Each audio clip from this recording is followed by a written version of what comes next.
Jaganmohan Reddy London పర్యటనలో ఉన్నారు, జనాల్లోకి వస్తానంటున్నారు.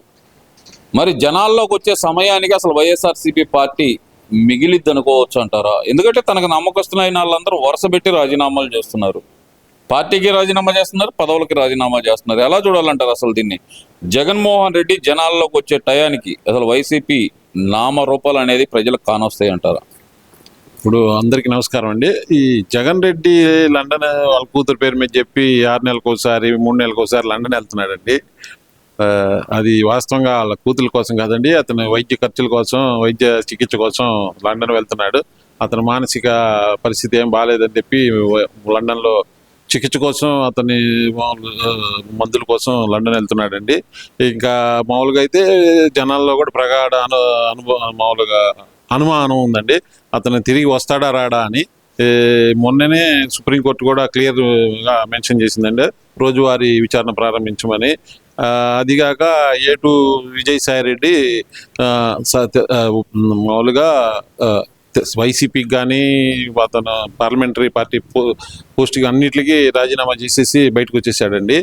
అతను మళ్ళీ అప్రూవర్ మారి అతను బండారం మొత్తం బయట పెడతాడేమోనని టెన్షన్, జగన్లో బాగా టెన్షన్ పడుతున్నాడండి. అది ఇంకా ఇక్కడికి వచ్చి ఆయన బుక్ అయిపోతామా, లేకపోతే ఆడే ఉంటే ఎస్కేప్ అయ్యే అవకాశం ఉంటుందా అని చెప్పి నిపుణులతో చర్చిస్తున్నాడు లండన్లో.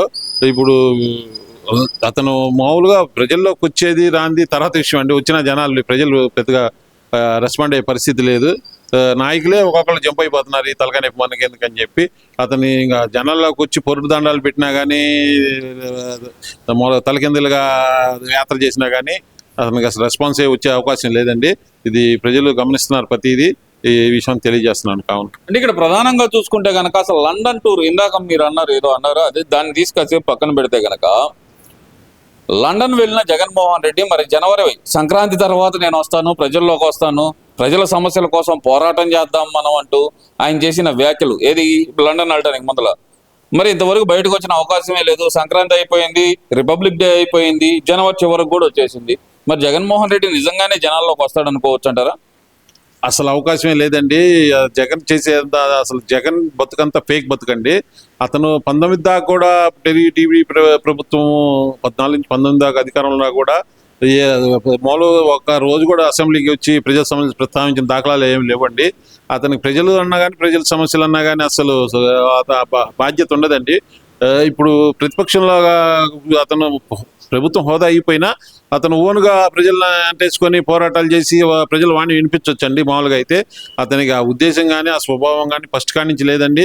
అదేంటంటే రాజశేఖర రెడ్డి గారి పుత్రుడనే ఫేమ్ని అడ్డం పెట్టుకొని ఫేక్ పోరాటాలు, ఫేక్ దీక్షలు చేసి ప్రజల్ని మాయ చేసి ఇట్లా ఆ రోజు 2019లో అధికారంలో రావడం జరిగిందండి.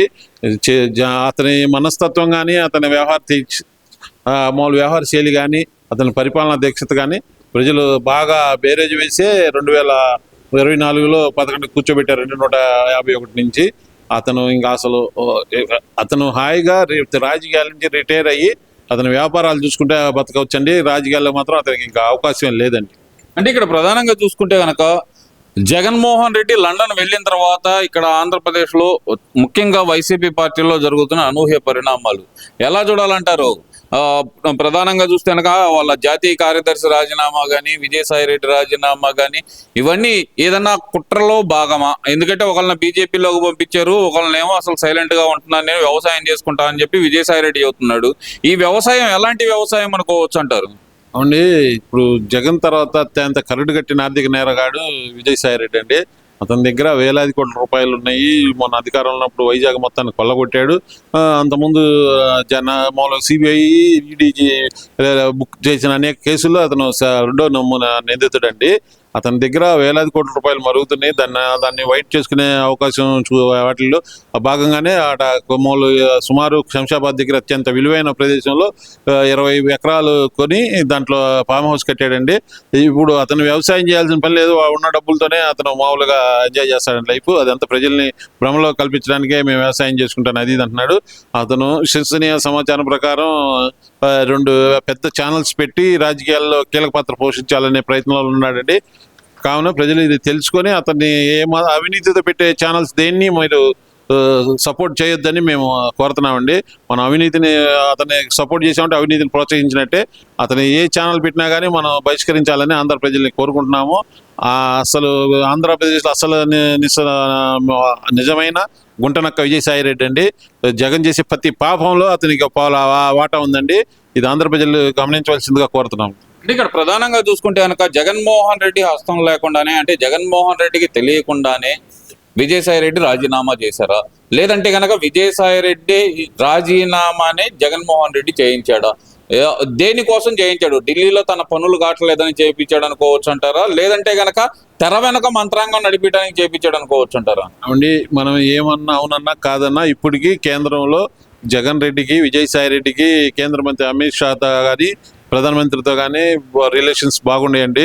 ఇప్పుడు ఏంటంటే రాజీనామా చేసి బీజేపీ వాళ్ళకి రాజ్యసభ సభ ఇచ్చినట్టు ఇచ్చి వాళ్ళతో అత్యంత సన్నిహితంగా ఉండి అవకాశం వచ్చినప్పుడు జగన్ని ఏదన్నా ప్రాబ్లం నుంచి బయట వేయడానికి విజయసాయి రెడ్డి ప్రయత్నిస్తున్నాడండి. కాబట్టి ప్రజలందరూ అతన్ని ఈ కళ్ళతో గమనిస్తూ ఉండవలసిందిగా మేము కోరుతున్నామండి. ఇదంతా జగన్ రెడ్డి, విజయసాయి రెడ్డి, సుబ్బారెడ్డి వీళ్ళందరూ కలిసి రచించిన వ్యూహం అండి. ఇది ఒక్కొక్కరిని బయటకు పంపించి బీజేపీలో చేర్చి జగన్ని అత్యంత క్లిష్ట సమయాల్లో బయటికి లాగడానికి వీళ్ళు ప్లాన్ వేశారండి. అతి త్వరలోనే అతని కేసులు కూడా విచారణ ప్రారంభమయ్యే అవకాశాలు కనపడుతున్నాయి. ఈ కావున అతను ఇన్ఫ్లుయెన్స్ చేసి కేంద్ర ప్రభుత్వం పెద్దల్ని వాళ్ళని కాపాడుకునే ప్రయత్నంలోనే విజయసాయి రెడ్డి రాజీనామా చేశారని మేము భావిస్తున్నామండి. ఇక్కడ ముఖ్యంగా చూస్తే కనుక రాష్ట్రంలో ఏ వైసీపీ నాయకుడు నోటి వెంట విన్నా సరే రెడ్ బుక్ అని వినపడుతుంది. మరి ఒక పక్కన రెడ్ బుక్కి మా ఇంట్లో కుక్క కూడా భయపడదు అంటూ నిన్న అంబటి రాంబాబు చేస్తున్న వ్యాఖ్యలు, మరో పక్కన ఆంధ్రప్రదేశ్లో రెడ్ బుక్ రాజ్యాంగమే నడుస్తుంది అంటూ అదే అంబటి రాంబాబు చేస్తున్న వ్యాఖ్యలు, ఈ రెండిట్లో ఏది నిజం అనుకోవాలి? కుక్క కూడా భయపడుతుంది భయపడలేదు అంటున్నా అంబటి రాంబాబు, రెడ్ బుక్ రాజ్యాంగం నడుస్తుందని ఎలా చెప్పగలుగుతున్నాడు అంటారు? అదంతా ఫేక్ ప్రచారం అండి. ఇది వైసీపీ ప్రభుత్వంలో అంత యథేచ్ఛగా రాజ్యాంగ బాబాసాహెబ్ అంబేద్కర్ గారు రచించిన రాజ్యాంగాన్ని యథేచ్ఛగా ఉల్లంఘన చేసి రాజారెడ్డి రాజ్యాంగాన్ని అమలు చేసి ఇప్పుడు మామూలుగా ఇప్పుడు పరిపాలన ఆంధ్రప్రదేశ్లో ముఖ్యమంత్రి చంద్రబాబు నాయుడు గారు ఉప ముఖ్యమంత్రి పవన్ కళ్యాణ్ గారు అది వాళ్ళ సమక్షంలో జరుగుతుందండి. ఈ రెడ్ బుక్ అనేది అతను ఇంకా ఓపెన్ చేస్తే ఒక్కడు ఉండడండి, వైసీపీ నాయకుడు అయినవాడు ఏపీలో ఒక్కడు ఉండడు.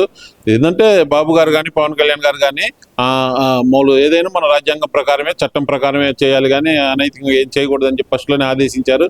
కాబట్టి కార్యకర్తలందరూ మేల్కొని ఉన్నారు. కానీ ఈ పార్టీకి వైసీపీ నాయకుడు కానీ కార్యకర్త కానీ ఒక్కడు కూడా ప్రెస్ మీద మాట్లాడటానికి అవకాశం లేదండి. మామూలు కాకపోతే మా కార్యకర్తలందరూ నాయకులందరూ బాబు గారి ఆదేశాలని తూచా తప్పకుండా పాటిస్తారు కాబట్టి వాళ్ళు ఇంకా మనగలుగుతున్నారు. వాళ్ళు చేసే అన్యాయాలు అరాచకాలకి ఏం చేసినా తప్పులేదండి వైసీపీ పార్టీని కానీ నాయకుల్ని కానీ. అది మా చంద్రబాబు నాయుడు గారు అంటే అందరికి అపారమైన ప్రేమ అభిమానం అన్నీ ఉన్నాయి కాబట్టి బాబు గారు ఏ గీత గీస్తే ఆ గీత దాటరండి తెలుగుదేశం కార్యకర్తలు. కాబట్టి టుమ్రి అంబటి రాంబాబు గారు వాడి లైఫ్ అయిపోయిందండి. ఇంకా కూర్చొని ప్రెస్ ముందు ఏదో ఒకటి మాట్లాడాలి కాబట్టి ఏది పడితే అది మాట్లాడుతున్నాడు. అతనికి కూడా త్వరలోనే చుక్కలు లెక్క పెట్టే టైం రావాలని మేము అతను చేసిన అన్యాయాల అక్రమాలకి అతన్ని కూడా బొక్కలు వేయాల్సిందిగా మేము పార్టీని కోరుతున్నామండి. ఆ పరిస్థితి కూడా తొందరలోనే వస్తుందని మేము భావిస్తున్నామండి. మరి ఎందుకని కుక్క కూడా భయపడదనేది ఇలాంటి వంకర మాటలు ఎందుకు మాట్లాడుతున్నాడు అనుకోవాలంటారు? ఆ మాటలు మాట్లాడి వాడి గొంతు వాడే తవ్వుకుంటున్నాడండి.